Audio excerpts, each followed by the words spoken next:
Hello दोस्तों, क्या हाल है। आज फिर से हाजिर हैं लेकर यूपी की 25 बड़ी और जबरदस्त अपडेट्स, ताज़ा जानकारियां और वो ब्रेकिंग खबरें जो आपके लिए बिल्कुल काम की होने वाली है। चाहे आप आम आदमी हो या खास, अमीर हो या गरीब, बच्चे हो या बुजुर्ग, आप सबके लिए आपका DLU न्यूज चैनल खबरें लेकर आ गया है। तो देर किस बात की, फटाफट वीडियो में आगे बढ़ते हैं और सबसे पहले कौन सी खबरें खास होंगी वो देख लेते हैं। दोस्तों, IOCL से जुड़ी एक बड़ी खबर सामने आई है, जहाँ अप्रेंटिस भर्ती के लिए 523 पदों पर आवेदन प्रक्रिया शुरू हो चुकी है। लेकिन इसमें किन युवाओं को मिलेगा मौका, ये जानना बेहद जरूरी है। उधर लखनऊ से एक अहम आदेश आया है। अस्थायी नौकरी करने वाले कर्मचारियों के लिए पेंशन नियमों में बड़ा बदलाव किया गया है, लेकिन इसका असर किन लोगों पर पड़ेगा ये जानकर आप चौंक जाएंगे। मौसम विभाग ने भी चेतावनी दी है। लखनऊ और नोएडा समेत कई जिलों में भारी बारिश का अलर्ट जारी हुआ है। अब सवाल ये है कि कब से बदलने वाला है मौसम का मिजाज। दिवाली से पहले लखनऊ प्रशासन ने एक बड़ा कदम उठाया है। शहर की सड़कों को गड्ढा मुक्त बनाने का अभियान तेजी से चल रहा है, लेकिन क्या यह काम समय पर पूरा हो पाएगा। सोने चांदी के बाजार से भी एक खुशखबरी आई है। त्योहारी सीजन से पहले दोनों की कीमतों में गिरावट दर्ज की गई है। अब देखना होगा ग्राहकों को कितनी राहत मिलने वाली है। तो दोस्तों, ऐसे ही पूरी 25 खबरों को विस्तार से देखेंगे, लेकिन वीडियो में आगे बढ़ने से पहले अगर अभी तक आपने इस वीडियो को लाइक और चैनल को सब्सक्राइब नहीं किया है तो अभी करें। और इसके साथ ही कौन सी खबर आपके जिले या राज्य से जुड़ी थी ये हमें कमेंट में जरूर बताइए। तो चलिए शुरू करते हैं पहली खबर से। दोस्तों, लखनऊ से एक अहम आदेश आया है। वित्त विभाग ने साफ किया है कि अस्थायी नौकरी का समय पेंशन सेवा में नहीं जोड़ा जाएगा, यानी जिन कर्मचारियों ने अस्थायी नौकरी की है वह समय स्थायी सेवा का हिस्सा नहीं माना जाएगा। इस फैसले से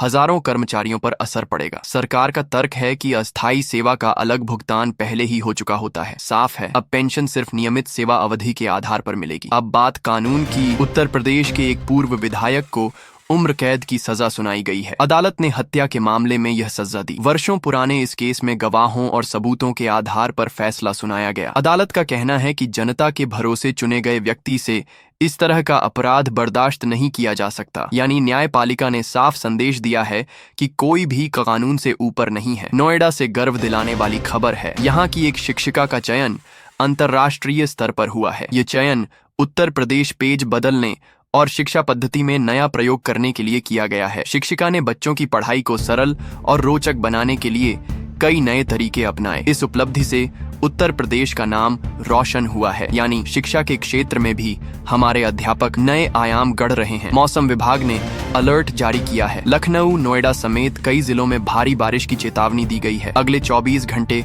बेहद अहम बताए जा रहे हैं। मानसून सक्रिय है और गरज चमक के साथ बारिश होने की संभावना है। लोगों को सुरक्षित स्थानों पर रहने और सावधानी बरतने की सलाह दी गई है। यानी बारिश अब फसलों के लिए वरदान भी बनेगी और चुनौती भी। सोने चांदी के भाव में फिर बदलाव आया है। आज बाजार में सोना और चांदी दोनों सस्ते हुए हैं। सर्राफा बाजार में सोना लगभग 150 रुपये प्रति 10 ग्राम गिरा। वहीं चांदी की कीमतों में भी बड़ी गिरावट दर्ज की गई। निवेशक और ग्राहक दोनों राहत महसूस कर रहे हैं। यानी त्योहारों से पहले खरीदारों के लिए यह अच्छा मौका है। प्रधानमंत्री किसान सम्मान निधि योजना की 21वीं किस्त को लेकर इंतजार जारी है। किसानों को अगली किस्त दिवाली से पहले मिलने की उम्मीद है, लेकिन सरकार ने साफ किया है कि आधार और बैंक खाते की जानकारी पूरी तरह मिलान होनी चाहिए। अगर रजिस्ट्रेशन या विवरण में गड़बड़ी हुई तो किस्त अटक सकती है। यानी किसानों को दस्तावेज सही करने की सलाह दी गई है। अक्टूबर में मध्य प्रदेश के सीहोर में एक बड़ा किसान सम्मेलन होने जा रहा है। प्रधानमंत्री नरेंद्र मोदी इस सम्मेलन में शामिल होंगे। यहाँ किसानों से सीधे संवाद होगा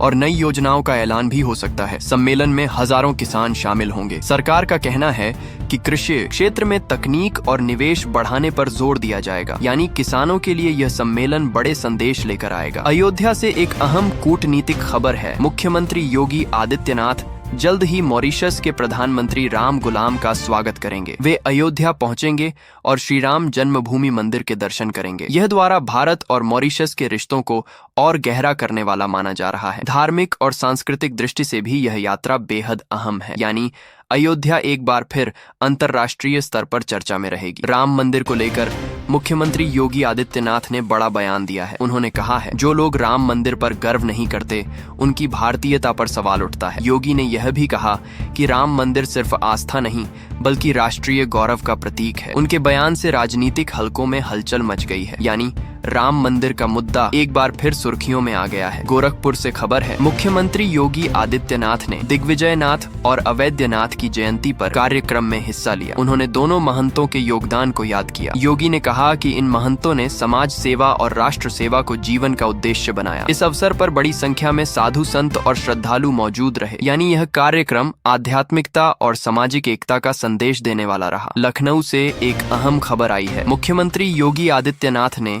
जनता की शिकायतों के लिए सीधा नंबर और पोर्टल जारी कर दिया है। सोचिए, अब कोई भी नागरिक अपनी समस्या सीधे मुख्यमंत्री तक पहुंचा सकेगा। यह कदम भ्रष्टाचार पर नकेल कसने का बड़ा प्रयास माना जा रहा है। सरकार कह रही है शिकायतें अब दबेंगी नहीं, बल्कि उन पर तुरंत कार्यवाही होगी। जनता उम्मीद लगाए बैठी है कि अब उनकी आवाज सच में सुनी जाएगी। चलिए नजर डालते हैं अगली खबर पर। वाराणसी में आज एक बेहद खास नजारा देखने को मिला। मॉरिशस के प्रधानमंत्री पहुंचे और मुख्यमंत्री योगी आदित्यनाथ के साथ गंगा आरती में शामिल हुए। घाट पर गूंजती मंत्र ध्वनि और दीपों की रोशनी ने वातावरण को अद्भुत बना दिया। दोनों नेताओं ने साथ मिलकर क्रूज की यात्रा भी की। यह दृश्य भारत की संस्कृति और अंतर्राष्ट्रीय रिश्तों का शानदार संगम बन गया। अब बढ़ते हैं अगले समाचार की ओर। रायबरेली में राहुल गांधी का दौरा दूसरे दिन और भी जोश के साथ जारी रहा। उन्होंने जनता से सीधे संवाद किया और समस्याएं सुनी। किसानों और युवाओं की परेशानियां उन्होंने खास तौर पर उठाई। जनसभाओं में राहुल गांधी ने सरकार पर तीखे वार किए। कांग्रेस इस दौरे को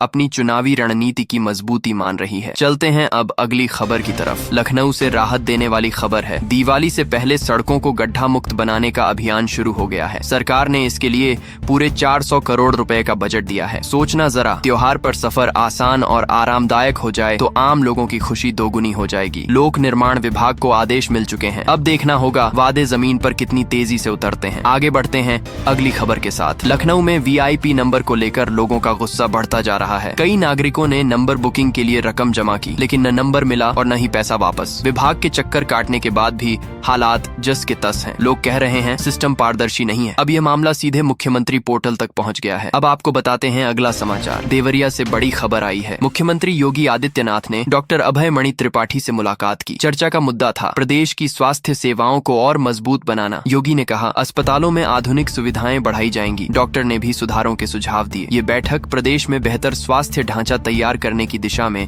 अहम कदम मानी जा रही है। आगे की बड़ी खबर पर डालते हैं नजर। सोने चांदी के दामों में आज फिर हलचल देखी गई। 10 ग्राम 24 कैरेट सोना सस्ता हो गया। शादी ब्याह के सीजन से पहले यह खबर सुनकर लोग राहत की सांस ले रहे हैं। चांदी की कीमत में भी गिरावट देखने को मिली है। विशेषज्ञ कह रहे हैं वैश्विक बाजार की हलचल आगे भी असर डालती रहेगी। अब चलते हैं अगली अहम खबर की ओर। लखनऊ से समाजवादी पार्टी की ओर से बड़ी राजनीतिक घोषणा हुई है। अखिलेश यादव ने कहा कि आगरा, हाथरस और मथुरा के लिए अलग घोषणा पत्र जारी होगा। उनका दावा है कि स्थानीय जरूरतों को ध्यान में रखकर नीतियां बनाई जाएंगी। पार्टी कार्यकर्ताओं को मैदान में पूरी ताकत झोंकने के निर्देश दे दिए गए हैं। साफ है कि समाजवादी पार्टी इस बार अलग अंदाज में जनता के बीच उतरने वाली है। और अब पेश है अगला समाचार। IOCL यानी इंडियन ऑयल कॉर्पोरेशन लिमिटेड ने बड़ी भर्ती निकाली है। कुल 523 पदों पर अप्रेंटिस की नियुक्तियां होंगी। नोटिफिकेशन जारी कर दिया गया है और आवेदन की प्रक्रिया शुरू हो चुकी है। युवाओं के लिए यह मौका सुनहरा माना जा रहा है। सरकार और कंपनियां लगातार रोजगार के नए अवसर ला रही हैं। चलिए अब अगली खबर की ओर बढ़ते हैं। उत्तर प्रदेश पुलिस में सब इंस्पेक्टर भर्ती को लेकर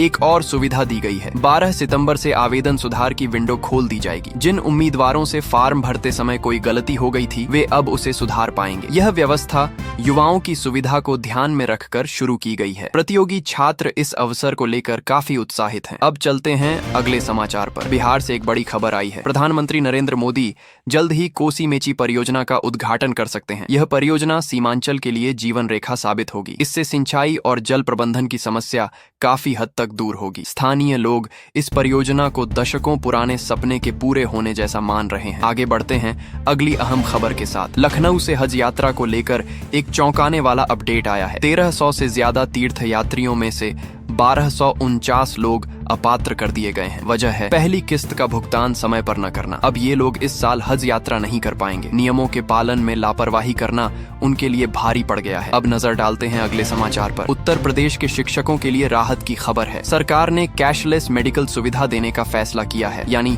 अब इलाज के लिए नकद खर्च की जरूरत नहीं होगी। अस्पतालों का बिल सीधे सरकार से सेटल होगा। इससे शिक्षकों को बड़ी राहत मिलेगी और इलाज के दौरान आर्थिक बोझ कम होगा। यह कदम लंबे समय से उठाई जा रही मांग को पूरा करता है। आगे बढ़ते हैं अब अगली बड़ी खबर की तरफ। भारतीय रुपया फिर रिकॉर्ड निचले स्तर पर पहुंच गया है। डॉलर के मुकाबले रुपया 88 रुपये 37 पैसे पर आ गया। यह अब तक का सबसे कमजोर स्तर है। विदेशी बाजार की उठापटक और आर्थिक दबाव को इसकी वजह बताया जा रहा है। आम आदमी के लिए इसका सीधा असर महंगाई पर पड़ सकता है। विशेषज्ञ इसे अर्थव्यवस्था के लिए चिंताजनक संकेत मान रहे हैं। तो दोस्तों, ये थी आज की कुछ महत्वपूर्ण खबरें और जानकारियां जो आपके लिए बेहद उपयोगी साबित हो सकती हैं। ऐसी जानकारी आपको शायद और कहीं एक साथ न मिल सके, इसलिए रोज की ताजा खबरों के लिए हमारे चैनल को सब्सक्राइब जरूर करें और वीडियो को लाइक नहीं किया तो लाइक करें। साथ में अपने जिले का नाम कमेंट में लिखें ताकि आपके जिले से जुड़ी हर जानकारी आप तक पहुंच सके। धन्यवाद। जय हिंद, जय भारत।